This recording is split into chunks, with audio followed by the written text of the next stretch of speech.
Hi there, everybody. Welcome to the gathering, purely to look at the garden centre market. This one is slightly different to ones I've done in previous weeks. This time I'm with Sid from America, so we're trying to link Australia and America together to look at ideas that are happening around the world. Some of you will know Sid, some of you won't know Sid. I've worked with Sid on a number of occasions over the years. Sid is a garden centre consultant based out of Ohio in the USA. Say hello, Sid. Hello, John. Great to be with you again. Good to see you, even if we're so far apart. Well, let's look at this garden market. And we've given ourselves a challenge. We're going to do this in two 20-minute sessions, so it will give you time to consume the ideas that we're bringing across. Difficult to make predictions at present. There was a Danish politician the other week, and he said it's difficult to make predictions, especially about the future. And this is the situation that we're in at present. The situation is different in every country, and probably the worst scenario is in the UK at present, where the garden centre industry has not been looked on as an essential industry, and there's millions of plants being destroyed. There was a program on the BBC radio this morning about this issue, where the garden centres and the nurseries can't sell their plants, they're all going for composting. And of course, the rainbow has been the symbol that young children have put forward for the virus. One of the nurseries in Aberdeenshire, Young's Plants in Scotland, have actually done a rainbow of plants just before they went to the composting bin. So the UK is doing it tough. Bruce Harnett from Turn-Up Plants, one of the major producers, has done an excellent YouTube that I'd encourage you to watch on how the industry is responding to the government and the issues they should put forward. So Britain's at one extreme. The other extreme is today the Czech Republic has said that they're coming out of restrictions. What's happening in America, Sid? Very similar but different. The growers have plants that were planned to be shipped, particularly for Easter, which is tomorrow as of this recording. And many orders were canceled as church services were canceled because of the social distancing requirements that are prevalent throughout the U.S. Those aren't requirements in every state, but in all the states with the big populations, folks are not able to go out and gather and congregate in groups. So we anticipate a lot of dumping of particularly of the Easter related crops, early spring crops that won't make it into retail. Now, one thing America's famous for is the Victory Garden. Some of us won't understand Victory Gardening. Can you explain Victory Gardening? Well, yes, during the World War II times, there was rationing of food in the grocery stores. So people turned to their home gardens, which they were quite adept at growing at that point in time, but they increased the sizes of their gardens. Many people who did not previously garden then got into it. Upwards of 40% of the food during that era was grown at home gardens. It was quite an operation at that time, and that has been included in the curriculum for history in our schools. So the Victory Garden brand is actually quite strong, even though it's been dormant essentially for all these years. So it's being resurrected, and the National Garden Bureau calls it Victory Garden 2.0. ngb.org, they have many resources on their website that are available for inspiration to create your own or to use without fear of license or copyright. So the Victory Garden movement is really getting traction among those who market to consumers and by the general press. So the garden writers, they're called garden communicators. It's quite a good organization here, well developed now, and they're picking up on this messaging. In addition to that, the consumers are just naturally following the idea of gardening at home for vegetable gardening. The grocery stores have many outages. So canned vegetables, for example, are in short supply. Many shelves are empty or just have a small selection. And that is reinforcing to folks the need to grow their own food at home. And this is well timed in our area here. This is the beginning of spring in most of the country. In the far southern parts, they're deep into spring. But the timing is quite nice for planting vegetable gardens in most of the country and will remain that way for the next 3 or 4 weeks. And there's some good material there that anybody can download, anybody around the world. There's some great material there that would be useful for anybody. So it's a good link there. Absolutely. Okay, let's look at some game changes. We're going to look at 10 game changes that we should think about as short term within the industry. We're going to look at 5 in this session and 5 in the next session. Number 1, grab and go. Now, I've been a big advocate of grab and go for a number of years. Looking at grab and go and seeing how big it is in the food industry, I have been convinced that grab and go had an opportunity in the garden industry. And grab and go is where you put the package together for the customer, because all they've got to do then is grab the product and go. So it's in the right container. It's all looking there, ready for the customer to go. I know, Sid, that you're also an advocate of grab and go, but you've taken it to a stage further. What's your thoughts on grab and go? John, grab and go, as we know, has been a concept for probably 20 years, starting out in the container trend. So when containers were first becoming popular, the focus was a lot of times on mixed containers. But as we see in the photograph here, a finished container with a monoculture, one plant, is quite beautiful and striking, and the consumer would like to buy those as well. We've been limited in the past primarily by availability. The garden centers who have been involved in grab and go and increased the sales of grab and go did so by simple availability. So the last few years, the availability has increased, particularly in larger sizes, and sales have increased.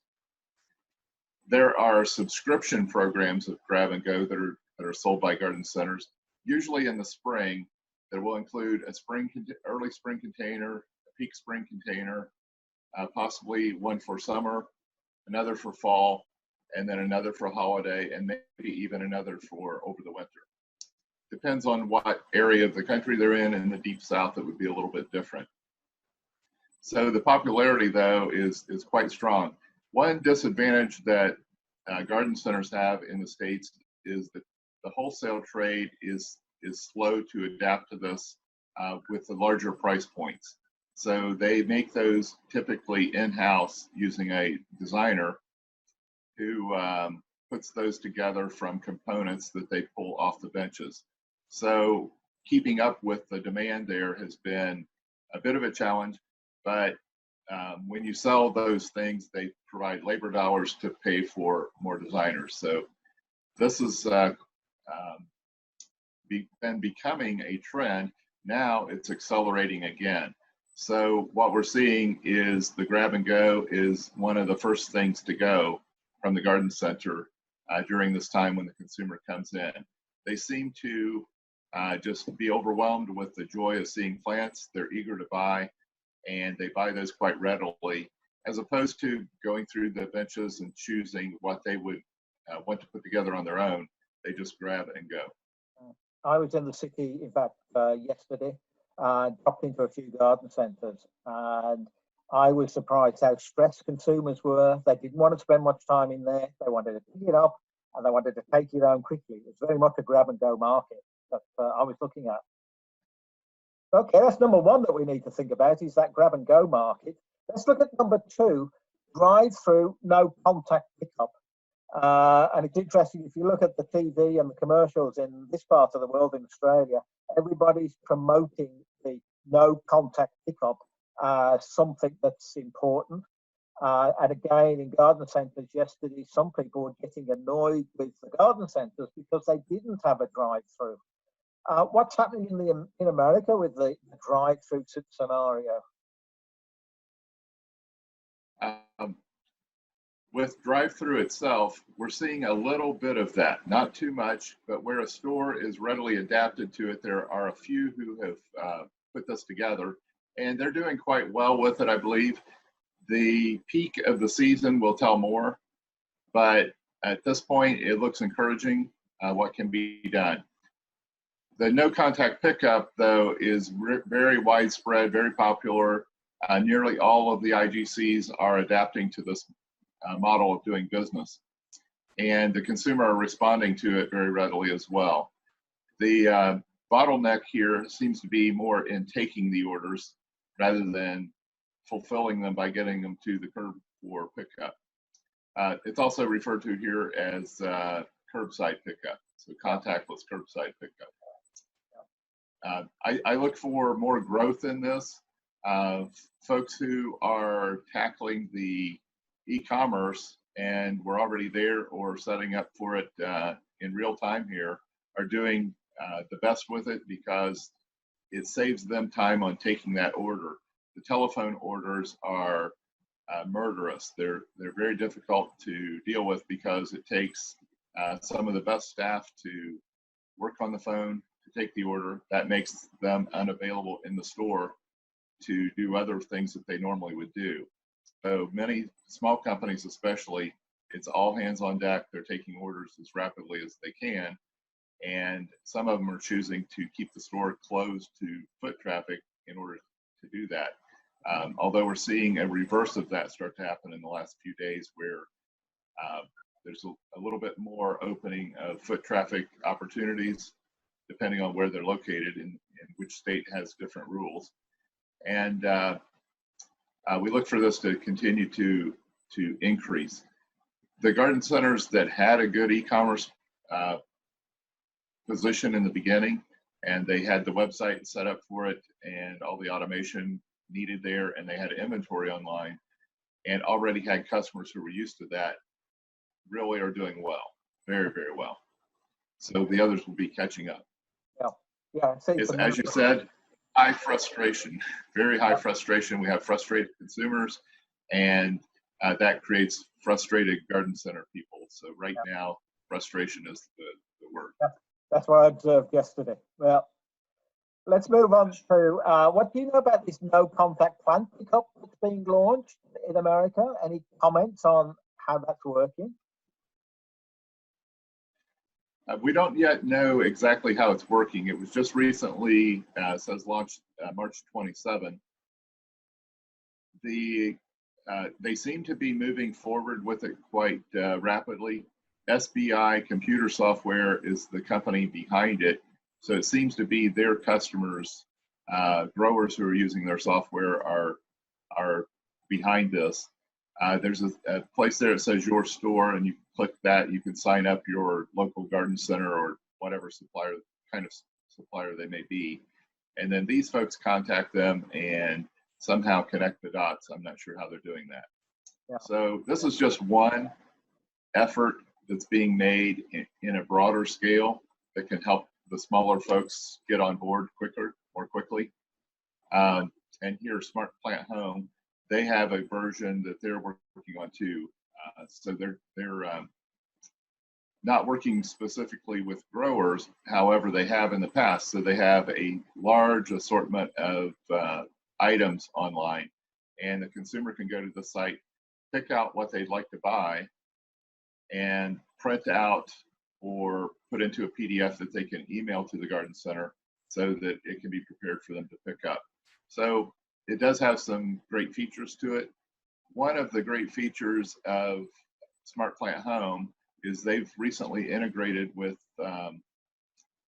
another company that brought some additional resources together. So these mergers are quite common in the e-commerce space, and they seem to be gaining great traction. It's a much more attractive website than the prior one we looked at, and I think they're going to really help a lot of garden centers get on board. Okay, I think we're going to see a lot of movement in that area. Yeah. Well, the next one we've got to look at is home delivery. And home delivery is a challenge. And let's look at Plantorama in Denmark. Plantorama have 12 garden centres. They've just bought, well, they bought 11 vehicles and they've rented 11 vehicles, so that's 22 vehicles. Now they've gone for home delivery. Home delivery is a challenge. The benchmark for home delivery is delivering 3 an hour. We need to get that higher if we're going to do more home delivery. It's got to be more of a milk run. And some of you will know that we are a sweet chestnut farm. The reason I went up to our capital city, Perth, yesterday was to do a milk run, where it was a lot easier because we knew the customer was going to be at home. Home deliveries are not as easy as everybody thinks, but it is one movement and one strategy we need to look at. Plantorama have come out in a big way. Home delivery in America, Sid, anything happening? Yes, very much so. Many people are afraid to go out, especially our seniors. Those that are 60 and older have been warned to stay home. And therefore, delivery has grown in great popularity. You're right, it is very difficult. Many of the garden centers that have a florist service know it quite well and understand the difficulty. In some of our major metro markets, there are already pre-existing networks for floral delivery. So they have drop-up points, pick-up points, and instead of many florists going to the hospital, we have one that makes the delivery for all of them. So that's been a great leg up and a great advancement there. So they're able also to handle other plant material, usually of smaller sizes in particular. At the garden center level, typically they are not well equipped to do home delivery at any great scale. So they're going from usually one delivery route to the second one. Some are finding outsourcing to work. So there are services that will do home delivery, and those have become quite popular in the grocery industry, for example. And so we've got folks checking into that and expanding that way. I think, John, your observation here with Plantorama is quite wise. This is a market opportunity that may not ever exist again to accelerate your business in a particular direction, if that makes sense. And I applaud them for what they've done. And of course, they're coming out of restrictions. Denmark's coming out of restrictions in the next few weeks as well. So it's been an interesting move for Peter Bang and the team at Plantorama. Let's look at strategy number 4. Something that's been happening for some time is knowledge comes from their smartphone, click and know. And I think what we're going to see is an increase in that type of knowledge happening while we're in the virus crisis. In this part of the world, we have plant life balance, which has been supported by our industry in Australia. And this has been going for some time, where the customer can take a picture of their room or their garden and then overlay the plants that the local garden centre has. And that's worked exceptionally well. Like Sid, you've played with plant life balance as well in your part of the world.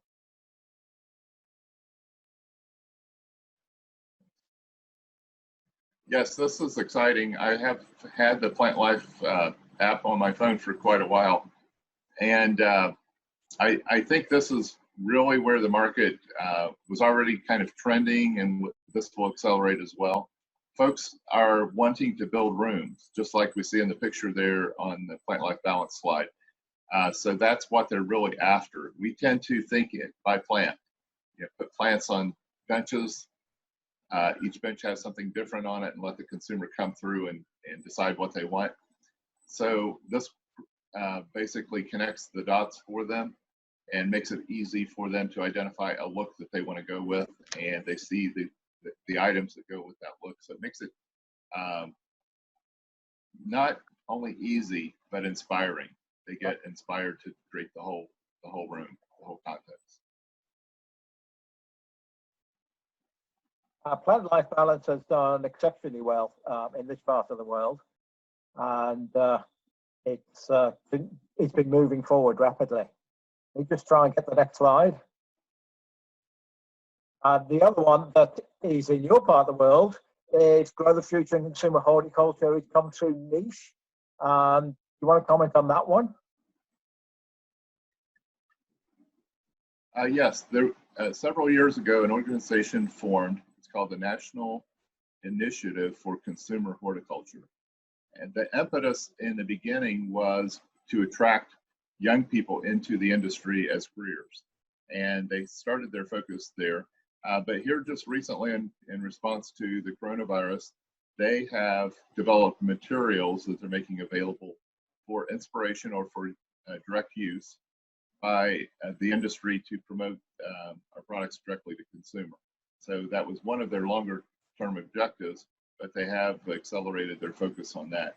And they're providing some really nice materials. You see the website listed there, consumerhort.org/plants-do-that.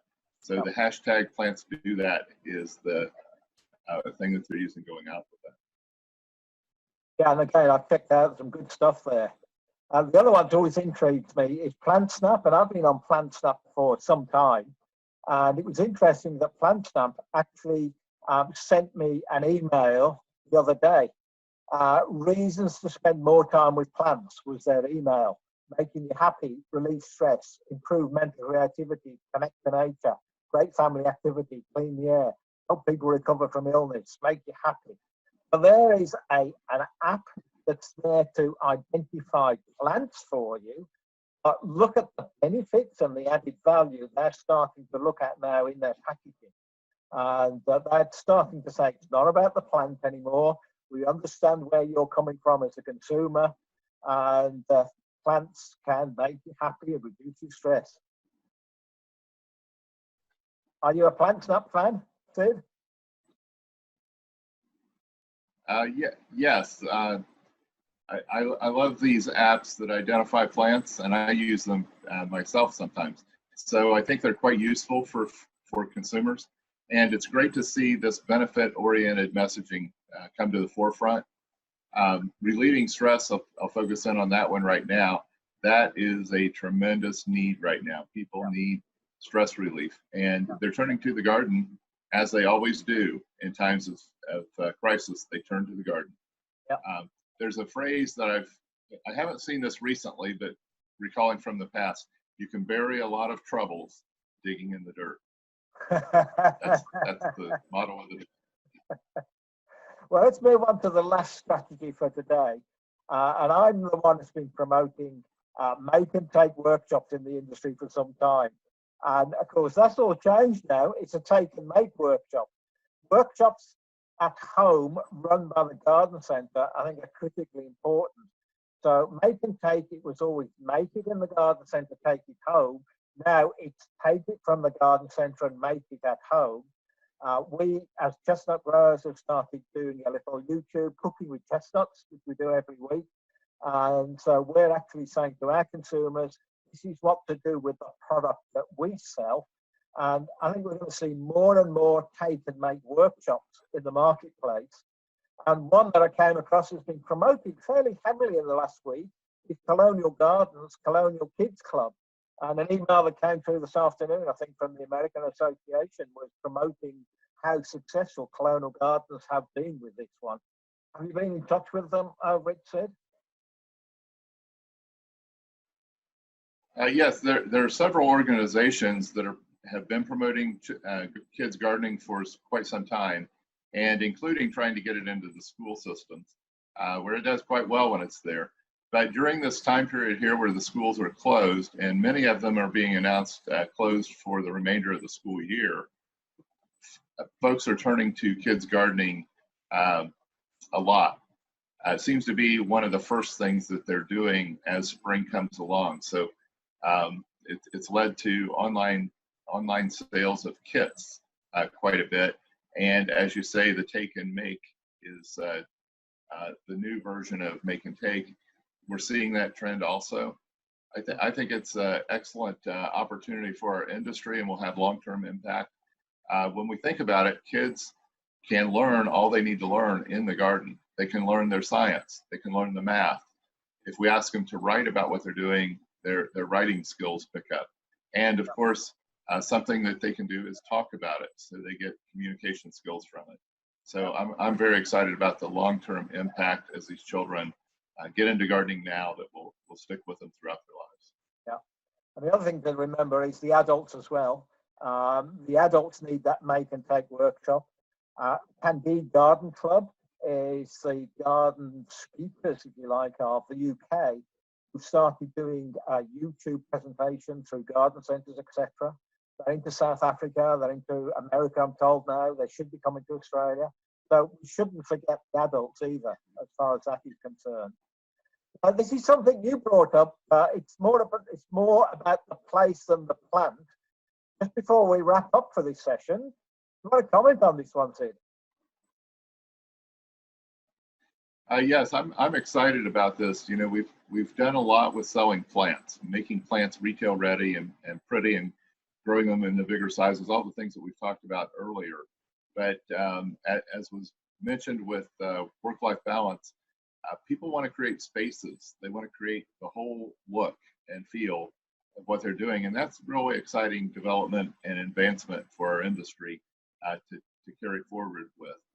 HGTV, Home and Garden Television, has been popular for the last 15, 20 years in America, and that created the project-based gardening that we love to see. So where people create these outdoor rooms in their backyard. And it's amazing, as we drive through a neighborhood, you may see no evidence of life in front of the house when it comes to horticulture. They just do basic maintenance in many cases. But if you go around to the back, and for example, this happens with garden centers when they make deliveries, they're asked to put the materials in the back of the property, then it's a whole different world. It's a staycation, you know, stay in place environment that is magical for folks. So it's exciting that these times will bring more of that. But now we're selling the place, not just the plants. It's even more about their why, not why they're planting, but what they're trying to accomplish. So when we think about why people are doing these things, the relieving stress was one of the examples there earlier. It's create their happy place. So when they arrive home, they have this sense of arrival, and they can go through the house, change over from work clothes to lounging clothes, and pick up a drink and take it out to the patio, the deck, or whatever oasis they may have created in the backyard. We see a lot with fire pits have been a recent trend the last 5 years or so. So folks are going to be out looking for ways to spend their time outdoors, away from the television, away from all the negativity and the constant news that stresses them out, away from the workplace which is at home now. So if they finish working in their makeshift office in the third bedroom, they come outside just like as if they came home from a workplace. So they're trying to accomplish some really life-improving activities that they do, hobby that they do with gardening, but the place to escape is probably the biggest one. There's some good ideas there. Appreciate your thoughts. And we've got to, as an industry, we've got to use the right words. I'm a great believer that when we're promoting our industry, we should be saying looking forward to. And I come across a lot of negative words in the industry. I think we've got to start saying we're looking forward to, as part of our message, that these are tough times, but let's give the customer hope that things are going to get better. And looking forward to, I think, is an important message. Let's not use negative words. Let's start saying we're looking forward to opening, spring, etc. Well, thanks, Sid, for being involved with me in this session. We'll do another session, another 5 things, and we will put this on John Stanley's Gathering page. I also work closely with the EPOS Bureau, who are Irish. They do software programs for the UK and Ireland, and they're also putting my videos on. And Sid, I think you're going to put this on your page as well. So we should thank everybody for being with us, and we look forward to introducing the next 5 points in a few days' time. Thanks a lot. Talk to you soon. Thanks, Sid.